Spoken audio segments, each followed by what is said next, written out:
पतिदेव नहीं आसी घर को माछ गोटे कौन ता नाम हाँ शंकर माछ किंतु ताको पत्थर मुंडी कहती आपण मैंने कमेंट माध्यम निहाती कहे पत्थर मुंडी कि शंकर माछ।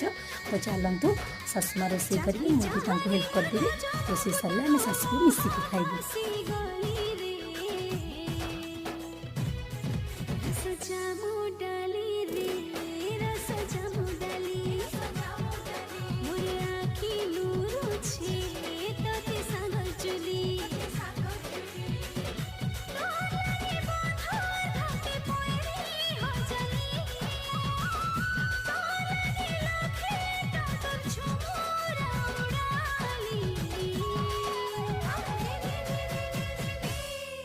सजा मोड